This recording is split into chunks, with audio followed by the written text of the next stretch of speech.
Radhe Radhe. Kurukshetra university को लेकर बहुत सारे प्रश्न थे जो हमारे कमेंट सेक्शन में आ रहे थे। तो हमें लगा कि एक-एक करके सटीक जवाब देना सबका बेहद ज़रूरी है। तो पहला प्रश्न आ रहा था कि जिनका बैक लगा है, उनको क्या करना चाहिए? यानी जो फेल हुए हैं किसी सब्जेक्ट में, उनको क्या करना चाहिए?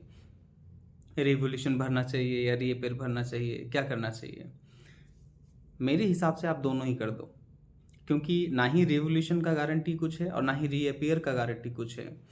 तो अगर आप दोनों ही ऑप्शन को ऑक्युपाई कर लोगे, दोनों ही ऑप्शन को ले लोगे, तो हो जाएगा कि किसी ना किसी में लक साथ देते। जैसे मेरे साथ हुआ था एक पेपर में कि हमने रीएवोल्यूशन और रीअपीयर दोनों भर दिया था।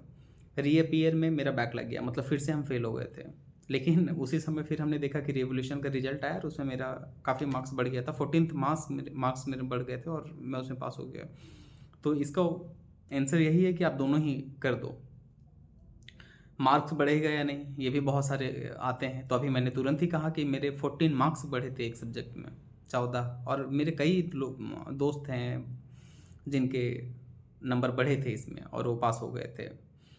उसके बाद नेक्स्ट क्वेश्चन आता था कि कब भरना है, रिवॉल्यूशन कब भरना है, रीअपीयर कब भरना है। तो देखो, जैसे ही रिजल्ट आता है उसके कुछ दिन के बाद ही रिवॉल्यूशन का फॉर्म आ जाता है भरने के लिए। रिजल्ट आप रिवॉल्यूशन सेक्शन में जाओगे तो उसमें आपको ऑप्शन दिख जाएगा कि किसका रिवॉल्यूशन भरने का आया है, हुआ है विकल्प। तो आप रिवॉल्यूशन उसी समय भर दो। उसके बाद रीअपीयर भी जब आएगा तो आपको वेबसाइट में ही पता चल जाएगा। कॉलेज से भी आप अपडेट रहने की कोशिश करो और वेबसाइट से भी आपको उसमें नोटिफिकेशन आ जाएगा कि हाँ, इसका फॉर्म फिल हो रहा है। उसमें आपको वो भी भर देना है। अपडेटेड रहना, किसी के भरोसे में नहीं रहना है। कॉलेज से भी टच में रहो और वेबसाइट को भी देखते रहो, उसका नोटिफिकेशन सेक्शन को, उसमें आपको पता चल जाएगा। उसके बाद एक आता है कि कितने दिन में रिवॉल्यूशन का फॉर्म सॉरी आंसर आएगा, रिजल्ट आएगा कितने दिन में। तो देखो यार, ये बहुत ही बेकार चीज़ है। रिवॉल्यूशन का रिजल्ट आने में करीबन 3 महीने लग जाते हैं। हमने खुद सफ़र किया हुआ है और 3 महीना बहुत लंबा जर्नी होता है। कई बार ऐसा होता है कि रिवॉल्यूशन का रिजल्ट नहीं आया, उससे पहले आपका रीअपीयर का रिजल्ट आया और आप पास हो गए हो। बहुत बार ऐसा हुआ है। तो उसके भरोसे पे मत रहना आप। उसके बाद है कि पास हो गए हो आप, सर्टिफिकेट कहाँ से लेना है? तो सर्टिफिकेट यूजुअली यूनिवर्सिटी जो है वो कॉलेज भेज देता है। तो आप कॉलेज से जाकर ले लो। 90% केसेस में ऐसा होता है कि कॉलेज भेज देता है, आप कॉलेज से ले लो। और अगर इन केस कॉलेज से नहीं मिला है तो आप डायरेक्टली यूनिवर्सिटी चल जाओ और यूनिवर्सिटी जाकर वहाँ से आप अपना सर्टिफिकेट ले लो। अब फिर भी अगर नहीं समझ में आ रहा है तो आप यूनिवर्सिटी के नाम पे एक आरटीआई करो। आरटीआई के बारे में आपको नहीं जानकारी तो आप चैट जीपीटी, यूट्यूब से कहीं से भी आप सर्च कर लो, आपको प्रॉपर जानकारी मिल जाएगी। आप आरटीआई करो और पूछो कि आपका सर्टिफिकेट कहाँ है, निर्गत हुआ कि नहीं हुआ है। तो उसमें आपको पता चल जाएगा कि एग्जैक्टली कि आपका सर्टिफिकेट कहाँ है। आप वहाँ जाकर अपना सर्टिफिकेट ले लो।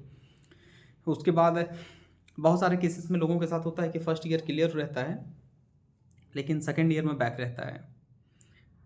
सॉरी, सेकेंड ईयर क्लियर हो गया रहता है और फर्स्ट ईयर में बैक रहता है। और सेकेंड ईयर क्लियर होने के बाद आपका फर्स्ट ईयर का रिजल्ट आता है। तो ऐसी परिस्थिति में रिजल्ट नहीं मिल पाता है। तो क्या करना है? तो देखो, सेकेंड ईयर का तो रिजल्ट आपको पहले मिल चुका होगा लेकिन उसमें सिंगल रिजल्ट मिलेगा सेकेंड ईयर का, कंबाइंड नहीं मिलेगा वो। जब आपका फर्स्ट ईयर का भी मिल जाएगा और सेकेंड ईयर तो पहले ही मिल चुका होगा, तो सेकेंड ईयर का रिजल्ट को लेकर आपको जाना है। फर्स्ट और सेकेंड ईयर का रिजल्ट आपको लेकर जाना है यूनिवर्सिटी। वहाँ सेकेंड ईयर का जो ओरिजिनल जो मार्कशीट है वो आपको वहाँ सबमिट कर देना होगा, एप्लीकेशन देकर के हाँ आपको कंबाइंड मार्कशीट चाहिए। और फर्स्ट ईयर का नहीं लेते हैं, फर्स्ट ईयर का जेरोक्स में भी सबमिट करना हो तो आप कर देना। मुझे याद नहीं है मैंने क्या किया था, लेकिन मैंने भी सेम प्रोसेस किया हुआ था। वहाँ पे सबमिट कर दो। 1-2 महीना वो भी लेंगे, 2-3 महीना तो ले ही लेंगे वो भी। उसके बाद आपको कंबाइंड मार्कशीट मिल जाएगा दोनों का। उसके बाद आता है कि माइग्रेशन कैसे लेना है। तो माइग्रेशन जब ये दोनों ही सर्टिफिकेट आपको मिल जाए फर्स्ट और सेकेंड ईयर का, तो माइग्रेशन का आप IUMS.KUK करके है, उसमें जाओ। वहाँ पे माइग्रेशन के लिए आप अप्लाई करो, आपको बहुत आसानी से माइग्रेशन मिल जाता है। ऑनलाइन माइग्रेशन मिलता है, ऑफलाइन के चक्कर में नहीं रहना है। ये सारा का सारा है। अब एक बहुत इंपॉर्टेंट चीज़ ये है कि KUK वाले परेशान बहुत करते हैं रिजल्ट के मामले में। और एज ए स्टूडेंट कोई भी आदमी लीगल एक्शन नहीं लेता है इनके खिलाफ और इसी कारण इनका मोनोपोली बहुत हाई रहता है। तो आप एक चीज़ बहुत आसानी से कर सकते हो। अगर आपका रिजल्ट किसी में बहुत ख़राब किया है, जैसे हमारा भी बहुत ख़राब किया था, बहुत बार ख़राब किया था, एक ही सब्जेक्ट में 3 बार फेल किया है हमको। लेकिन हमने भी दृढ़ निश्चय कर लिया था कि 1000 बार फेल करेगा, हम 1000 बार एग्ज़ाम देंगे और हम पूरा करेंगे इस चीज़ को, और हमने किया भी। तो अगर आपको फेल कर रहा है तो आप आरटीआई करो, यूनिवर्सिटी पे और उस सब्जेक्ट का आप कॉपी मांग लो अपना। फिर से हम कह रहे हैं कि अगर आपको आरटीआई के बारे में जानकारी नहीं है तो फिर आप चैट जीपीटी में, गूगल में, यूट्यूब में कहीं से भी सर्च करो कि कैसे आरटीआई लिखा जाता है, आपको पता चल जाएगा। फिर भी नहीं समझ में आया एट लास्ट तो let me know, I right the format और आपको मैं बता दूंगा कि कैसे क्या करना है। तो आप आरटीआई कुरुक्षेत्र यूनिवर्सिटी को लिखो और अपना कॉपी मांगो, आप कॉपी की प्रति। कॉपी आप लोगे तो आपको समझ में आ जाएगी कि कहाँ पे क्या हुआ है, कैसे हुआ है, क्या गलती किया है।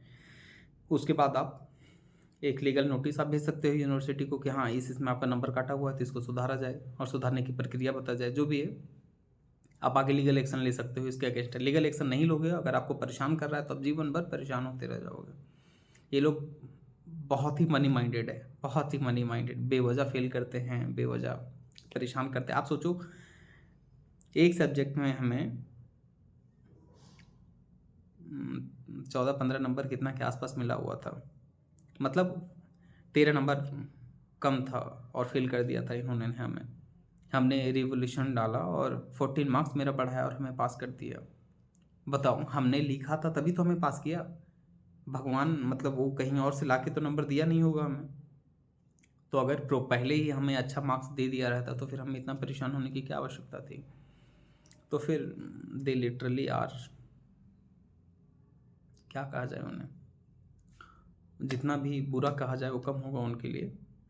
तो आप ये करो, और भी अगर कोई प्रश्न हो आपके पास हमारे लिए तो हमें बताओ। I will try to answer all of your questions. Radhe Radhe.